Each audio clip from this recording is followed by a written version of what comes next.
اللہ کے نبی صلی اللہ علیہ وسلم کی اخلاق عادات کا تذکرہ چل رہا تھا۔ عائشہ فرماتی ہیں رضی اللہ تعالیٰ عنہا، میں نے کبھی نہیں دیکھا آپ علیہ الصلوۃ والسلام نے اپنی ذات کے لیے کبھی کسی ظلم کا بدلہ لیا ہو۔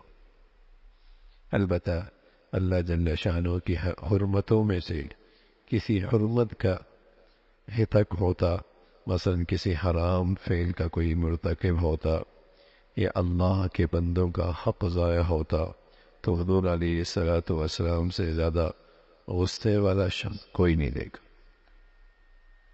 معاملہ اپنی ذات کا ہوتا اور معاملہ اپنی نموز کا ہوتا تو آپ علیہ الصلوۃ والسلام معاف فرما دیتے، درگزر کر دیتے، انتقام نہیں لیتے، اس ظلم کا بدلہ نہیں لیتے۔ لیکن جب معاملہ شریعت کا ہوتا، کا ہوتا تو آپ علیہ الصلوۃ والسلام سے زیادہ غصے والا کوئی شخص نہیں ہوتا تھا۔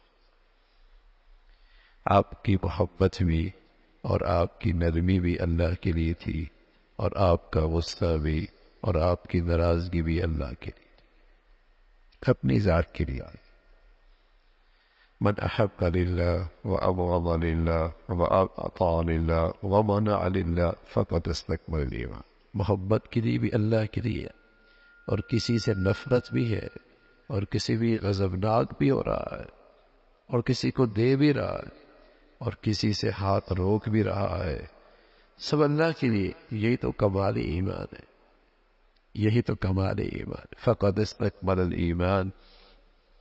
تو اللہ کے نبی صلی اللہ علیہ وسلم کے بارے میں عائشہ فرماتی ہیں کہ میں نے کبھی نہیں دیکھا کہ آپ علیہ الصلوۃ والسلام نے اپنی ذات کے لیے کبھی کسی سے ظلم کا بدلہ لیا ہو۔ البتہ اللہ کی حرمتوں میں سے کسی حرمت کا ہتک ہوتا، کسی حرام فعل کا ارتکاب ہوتا، بندوں میں سے کسی بندے کا حق ضائع ہوتا، آپ علیہ الصلوۃ والسلام سے زیادہ غصے والا کوئی شخص نہیں ہوتا تھا۔